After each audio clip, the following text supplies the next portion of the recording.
আর কিছুক্ষণের মধ্যেই সংঘটিত হচ্ছে এই বছর 2025-এর সর্বপ্রথম এবং 1431 বঙ্গাব্দের সর্বশেষ সূর্যগ্রহণ। স্বভাবতই অধীর আগ্রহে অপেক্ষা করছে সমগ্র বিশ্ব। আজ 15ই চৈত্র, 29শে মার্চ শনিবার, চৈত্র ভূতুড়ি অমাবস্যার দিন এই সূর্যগ্রহণটি সংঘটিত হচ্ছে দুপুর 2:21 থেকে। অর্থাৎ গ্রহণ লাগছে এই সময় থেকে। আজ দুপুর 2:21 থেকে গ্রহণ শুরু হচ্ছে এবং এই গ্রহণ শেষ হচ্ছে আজ সন্ধ্যা 6:14। এই গ্রহণের মধ্যকালীন সময় থাকছে আজ বিকেল 4:17। এই গ্রহণের স্থিতি থাকছে 3 ঘন্টা 53 মিনিট, অর্থাৎ গ্রহণের সময়কাল থাকছে 3 ঘন্টা 53 মিনিট। ভারতবর্ষ সহ ভারতীয় উপমহাদেশে যেমন বাংলাদেশ, নেপাল, ভুটান, পাকিস্তান এই সকল স্থানে এই গ্রহণ অদৃশ্য হিসেবে প্রতীয়মান হলেও এই গ্রহণের কম বেশি প্রভাব অবশ্যই থাকছে। 2025-এর এই প্রথম সূর্যগ্রহণটি মূলত দৃশ্যমান হচ্ছে আমেরিকা, আফ্রিকা, ইউরোপ, রাশিয়ার উত্তরাঞ্চল, অস্ট্রেলিয়া এবং নিউজিল্যান্ডে। ভারতবর্ষ সহ ভারতীয় উপমহাদেশে এই গ্রহণটি দিনের বেলায় সংঘটিত হওয়ার পরও অদৃশ্য হওয়ার পেছনে সবথেকে বড় কারণ হলো এই গ্রহণটি একটি আংশিক অর্থাৎ খণ্ডগ্রাস সূর্যগ্রহণ। খণ্ডগ্রাস সূর্যগ্রহণে চাঁদের সম্পূর্ণ ছায়া সূর্যের উপর পড়ে না, সূর্যকে চাঁদ দ্বারা আংশিক ঢাকা অবস্থায় দেখা যায়।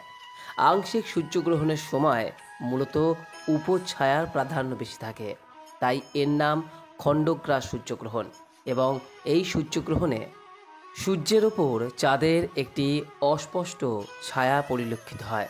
এই কারণে ভারতবর্ষ সহ ভারতীয় উপমহাদেশে দিনের বেলায় এই সূর্যগ্রহণ সংঘটিত হলেও এই সূর্যগ্রহণটি অদৃশ্য হিসেবে প্রতীয়মান। তবে শাস্ত্রমতে সূর্যগ্রহণ দেখা যাক বা নাই যাক, সূর্যগ্রহণের কম বেশি প্রভাব কিন্তু সকল ক্ষেত্রেই থাকে। যে কোনো সূর্যগ্রহণকে যেহেতু অশুভ হিসেবে গণ্য করা হয়, তাই সূর্যগ্রহণের সময় কিছু কিছু বিষয়ে অবশ্যই আমাদের সাবধানতা অবলম্বন করা প্রয়োজন। বন্ধুরা, আজ যেহেতু চৈত্র ভূতুড়ি অমাবস্যা, এর পাশাপাশি শনিবার দিন এই অমাবস্যা সংঘটিত হওয়ায় এই অমাবস্যা শনিশ্বরী অমাবস্যা হিসেবেও পরিচিত। এরই সঙ্গে শনি গ্রহ আজই গ্রহণ যে রাশিতে সম্পন্ন হচ্ছে সেই মীন রাশিতে প্রবেশ করছে। ফলে বৈদিক জ্যোতিষশাস্ত্র মতে এই সূর্যগ্রহণে শনির প্রকোপ সবথেকে বেশি থাকবে। এর পাশাপাশি বৈদিক জ্যোতিষশাস্ত্র অনুসারে যেহেতু সূর্যগ্রহণ রাহুর দ্বারা সম্পন্ন হয়, অর্থাৎ এই সময়ে নেতিবাচক শক্তি সবথেকে বেশি থাকে, যে কারণে এই সূর্যগ্রহণ চলাকালীন সময়ে শাস্ত্র অনুসারে হনুমান চালিসা পাঠ বা শ্রবণের ওপর গুরুত্ব দেওয়া হয়। এই সূর্যগ্রহণের সময় যদি এক মনে হনুমান চালিসা পাঠ বা শ্রবণ করা যায়, তাহলে সূর্যগ্রহণের কোনো নেতিবাচক প্রভাব বিন্দুমাত্র স্পর্শ করতে পারে না, এমনটাই বিশ্বাস। তাই বন্ধুরা, সূর্যগ্রহণ চলাকালীন সময়ে অবশ্যই চেষ্টা করুন হনুমান চালিসা পাঠ অথবা শ্রবণ করতে। আপনি হনুমানজির মন্ত্র এই সময় উচ্চারণ করতে পারেন। সূর্যগ্রহণ চলাকালীন সময়ে আপনি হনুমানজির এই মন্ত্রটি 108 বার উচ্চারণ করতে পারেন। হনুমানজির এই মন্ত্রটি হল ওম হনুমতে নমঃ। হনুমানজির মন্ত্রের পাশাপাশি সূর্যগ্রহণ চলাকালীন সময়ে অপর যে মন্ত্রটি উচ্চারণের কথা বলা হয় সেটি হল মহামৃত্যুঞ্জয় মন্ত্র। এই মন্ত্রের কি অসীম ভূমিকা তা নিশ্চয়ই বলবার অপেক্ষা রাখে না। ইতিপূর্বেই একটি ভিডিওর মাধ্যমে আপনাদের এই মহামৃত্যুঞ্জয় মন্ত্র সম্পর্কে বিস্তারিত আলোচনা করেছে। বন্ধুরা, এই সূর্যগ্রহণ চলাকালীন সময়ে আপনি আপনার যে ইষ্ট মন্ত্র যা আপনাকে প্রদান করা হয়েছে গুরুদেব দ্বারা, সেই মন্ত্র যদি যথাশক্তি দিয়ে আপনি জপ করতে পারেন, তাহলে এই মন্ত্রের কার্যকারিতা আরও অনেক বৃদ্ধিপ্রাপ্ত হয়। তাই বন্ধুরা, অবশ্যই চেষ্টা করুন উক্ত মন্ত্রগুলির মধ্যে থেকে অন্তত একটি মন্ত্র সূর্যগ্রহণ চলাকালীন সময়ে জপ করতে।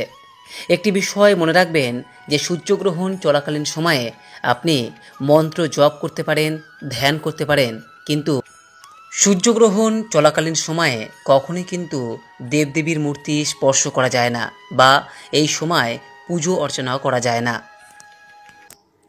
তাই সূর্যগ্রহণ দৃশ্যমান হোক বা নাই হোক, সূর্যগ্রহণের আগেই পূজার পাঠ সারুন, অথবা সূর্যগ্রহণ শেষ হয়ে যাওয়ার পর আপনি পূজার পর্ব করতে পারেন। আজ যেহেতু সূর্যগ্রহণটি সন্ধ্যা 6:14 ছাড়ছে, তাই আমাদের যে প্রতিদিনের সান্ধ্যকালীন পূজা, অর্থাৎ তুলসী মঞ্চে এবং ঠাকুর ঘরে যে সন্ধ্যা প্রদীপ প্রজ্বলন করি, তা আমাদের মূলত আজ সন্ধ্যা 6:14 পর সম্পন্ন করা প্রয়োজন। কারণ সূর্যগ্রহণ চলাকালীন সময়ে এই সান্ধ্যকালীন পূজা বা সন্ধ্যা পূজা দেওয়া যায় না। বন্ধুরা, যে সকল স্থানে এই সূর্যগ্রহণ অদৃশ্য হিসেবে প্রতীয়মান, সেই সকল স্থানে এই সূর্যগ্রহণের সূতককালের কোনোরূপ কোনো মান্যতা নেই। সূতককাল বলতে বোঝায় সূর্যগ্রহণের আগের 9 ঘন্টা সময়। এই সময়ে বিভিন্ন পুজো অর্চনা এগুলি করা যায় না। কিন্তু যেহেতু এই সূর্যগ্রহণ অদৃশ্য, তাই এই সূতককালের কোনোরূপ কোনো মান্যতা নেই। কেবলমাত্র সূর্যগ্রহণের যে সময়কালটুকু, অর্থাৎ যে 3 ঘন্টা 53 মিনিট, এই সময়কালটুকু মেনে চললেই হবে। গর্ভবতী মহিলাদের ক্ষেত্রে এই সময়কালে ঘরে থাকাই সবথেকে উত্তম। এই সময়ে ছুরি, কাঁচি প্রভৃতি ধারালো বস্তু কখনোই ব্যবহার করবেন না। তবে গ্রহণের সময় যে নড়াচড়া যাবে না বা এক জায়গায় স্থির হয়ে বসে থাকতে হবে, এই বিষয়টি কিন্তু এক্ষেত্রে প্রযোজ্য নয়। তবে এই সময়কালে ঘুমানো এড়িয়ে যাওয়া প্রয়োজন। যদি জল একান্তই খেতে হয়, সেক্ষেত্রে জলে তুলসী পাতা গ্রহণের পূর্বে অবশ্যই দিয়ে রাখবেন, এবং সেই জল আপনি গ্রহণের সময়কালে গ্রহণ করতে পারেন। বলা হয়, গ্রহণের সময়কালে যদি সামান্য লোহা ছুঁয়ে রাখতে পারেন এবং আপনার ইষ্টমন্ত্র বা মহামৃত্যুঞ্জয় মন্ত্র বা হনুমান চালিসা জপ করতে পারেন, তাহলে সেক্ষেত্রে গ্রহণের কোনোরূপ কোনো নেতিবাচক প্রভাব গর্ভবতী মহিলাদের ক্ষেত্রে পড়ে না। এই গ্রহণের সময়ে যে বিষয়ে সবথেকে বেশি সাবধানতা অবলম্বন করা প্রয়োজন, তা হলো খালি চোখে সূর্যের দিকে তাকানো। গ্রহণের সময় কখনোই কিন্তু খালি চোখে সূর্যের দিকে তাকাতে যাবেন না। এতে পরবর্তী সময়ে চোখের বৃহত্তর সমস্যায় পড়তে পারেন। এই সূর্যগ্রহণ যেহেতু অদৃশ্য হিসেবে গণ্য, তাই যে সকল স্থানে এই সূর্যগ্রহণ দেখা যাবে না, সেই সকল স্থানে কখনোই কিন্তু পাক পাত্র পরিত্যাগের বিধি নেই। অর্থাৎ রান্না করা খাবার কখনোই সূর্যগ্রহণের পর ফেলে দেবেন না। কেবলমাত্র গ্রহণের সময়কালটুকু রন্ধন ক্রিয়া এবং আহার গ্রহণ থেকে বিরত থাকার চেষ্টা করুন। তবে জল পানের ক্ষেত্রে কোনো প্রকার বিধিনিষেধ নেই। বছরের এই প্রথম পূর্ণগ্রাস সূর্যগ্রহণটি শেষ হয়ে যাওয়ার পর সম্ভব হলে অবশ্যই স্নান করে নিন। কোনো পবিত্র জলাশয়, নদী বা আপনি এই দিন গঙ্গা স্নান করতে পারেন। কারণ যেহেতু একদিকে যেমন এই দিন অমাবস্যা, পাশাপাশি সূর্যগ্রহণ শেষ হওয়ার পর শাস্ত্রে স্নান করার বিধি রয়েছে, তাই সম্ভব হলে আপনি সূর্যগ্রহণ শেষ হওয়ার পর স্নান করে নিন। স্নানের জলে আপনি সামান্য গঙ্গা জল মিশিয়েও স্নান পর্ব সারতে পারেন। বন্ধুরা, শাস্ত্রে বলা হয়েছে যে সূর্যগ্রহণ শেষ হওয়ার পর যদি সম্ভব হয়, তাহলে অবশ্যই কোনো দিন দুঃখী মানুষকে দান করুন।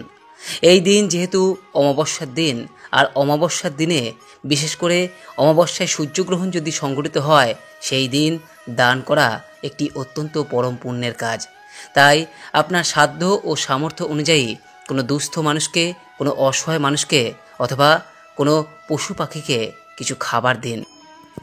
বন্ধুরা, সূর্যগ্রহণ শেষ হওয়ার পর সামান্য গঙ্গাজল বাড়ির সর্বত্র ছিটিয়ে দিন। এতে নেতিবাচক প্রভাব বাড়ি থেকে দূর হয়ে যায়। আজকের দিনে যতটা সম্ভব ঝামেলা, অশান্তি, কটু কথা এই সমস্ত কিছু এড়িয়ে চলুন। আশা করি দর্শক বন্ধুরা আজকের ভিডিও থেকে সমৃদ্ধ হতে পেরেছেন। কোনো প্রশ্ন বা মতামত থাকলে অবশ্যই নিচের কমেন্ট বক্সে জানাবেন। সকলেই ভালো থাকুন, সুস্থ থাকুন এই কামনা করে আজকের মতো ভিডিওটি এখানে শেষ করলাম। নমস্কার, ধন্যবাদ। ঈশ্বর আপনার মঙ্গল করুক।